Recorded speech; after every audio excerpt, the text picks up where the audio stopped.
Doctor ইউনূসের কাছে আমি দাবি জানাই, উনি যেন এই বিচারটা আমি চোখে কি বলতো আল্লাহ আমাকে দেখাই বলতো করি বিচারটা করে ফাঁসির লটকাই ওনাকে। ওর একটা বোন আছে এখন অবিবাহিত, যদি ওর হয় তখন কি হবে? ও কি মেনে নিতে পারবে? চন্দনাশে ভাগ্নিকে ধর্ষণ চেষ্টায় ব্যর্থ হয়ে গলায় ওড়না পেঁচিয়ে হত্যা করার পর আপন খালা খালুকে জবাই করে হত্যা চেষ্টা করে পালিয়ে যায় সাতকানিয়ার খাগড়িয়া এলাকার নাজিম উদ্দিন নামের এক যুবক। বুধবার রাত 2টার দিকে চন্দনাশ পৌরসভার 8 নং ওয়ার্ড দক্ষিণ গাছবাড়িয়া নয়াপাড়া এলাকায় এই নৃশংস ঘটনা ঘটে। এই ঘটনায় চন্দনাশ থানা পুলিশ নিহত নারীর লাশ উদ্ধার করে আহত দুজনকে চমেক হাসপাতালে প্রেরণ করেন। চমেক হাসপাতালে চিকিৎসাধীন আহত ব্যক্তি জানান, তার স্ত্রীর বোনের ছেলে নাজিম রাতে তাদের বাড়িতে এসে ঘুমানোর কথা বলে তার নাতনিকে হত্যা করেছে এবং তাকে ও তার স্ত্রীকে জবাই করে হত্যা চেষ্টা করে পালিয়ে যায়। আমাকে রাতের 1টা বাজে এসে বলতেছে যে মামা আমাকে একটু দরজাটা খুলে দাও। হয় আমি একটা দাওয়াত খাইতে আসছিলাম এখানে। ও কথা যখন বললো আমি দরজাটা খুলে দিলাম।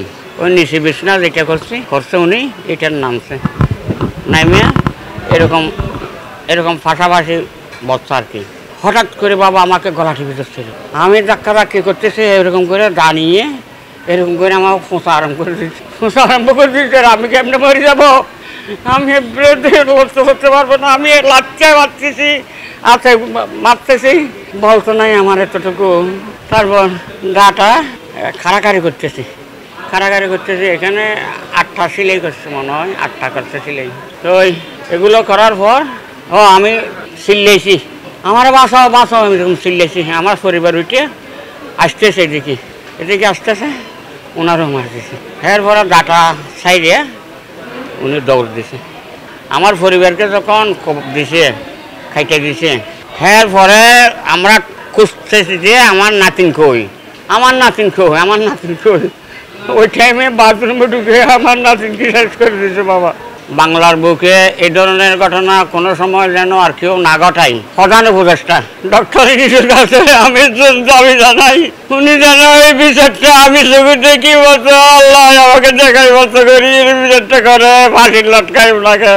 এদিকে আহত নাজিমের খালার অবস্থা আশঙ্কাজনক হওয়ায় তার সাথে কথা বলা যায়নি। তবে তার স্বজনদের দাবি, অভিযুক্ত নাজিমকে প্রকাশ্যে উপযুক্ত শাস্তি দেয়া হোক। আমার বাসুরের মেয়ে নানুর বেড়াতে গেছে, ওরা মনে হয় বুধবার আসছিল, বুধবারে গেছে ওদের সাথে মেয়ে। এটা কোন আমরা বিচার চাই জোর ফাঁসি আমরা নিজের হাতেই দেব। আমার নির্দোষ নিষ্পাপ মেয়ে যেরকম হয়েছে ও আমরা 10 জন সাক্ষাতেই ওর বিচারটা এরকম করতে চাই। আমরা নতুন বাড়িতে থাকি, আমার শ্বশুর শাশুড়ি থাকে নতুন পুরান বাড়িতে আর কি। যখন এগুলো হয়েছে তখন বাইরের মানুষ চিল্লাচিল্লিতে উঠে গেছে, আমাদেরকেও ডাকতে গেছে, তখন শুনছি আর কি। মানে বাইরে আমি উঠার সাথে সাথে দেখছি আমার শাশুড়ি মা গলা ধরে বসে আছে, আমার শ্বশুরও গলা ধরে বসে আছে বাইরে, পুরো শরীর মানে রক্তাক্ত ভিজে গেছে। যে ঘটনা ওদের উপর হয়েছে আমার চাচা আমার চাচি বা ওর নাতিন, এটা সুষ্ঠু তদন্তের মাধ্যমে অন্যায়কারীর ফাঁসি হোক, এটা এলাকাবাসী সবাইকে দাবি এবং আমারও দাবি। সন্তানকে হারিয়ে শোকে কাতর নিহতের বাবা। এমন নেক্কারজনক ঘটনার ক্ষোভ প্রকাশ করে তার সন্তান হত্যার বিচার চান তিনি।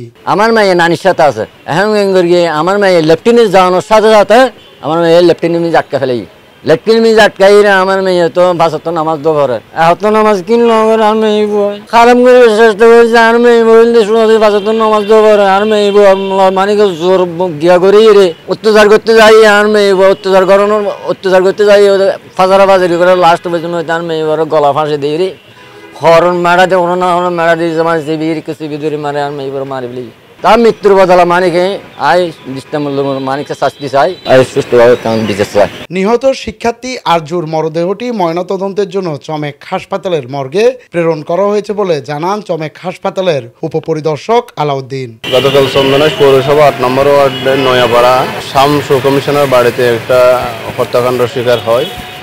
পোস্টমর্টমের জন্য চট্টগ্রাম মেডিকেল কলেজে নিয়ে আসছে। পোস্টমর্টমের প্রসেসিং চলতেছে, একটু পরে পোস্টমর্টম শুরু হয়ে যাবে। জুনায়েদ হাসান, চট্টগ্রাম নিউজ।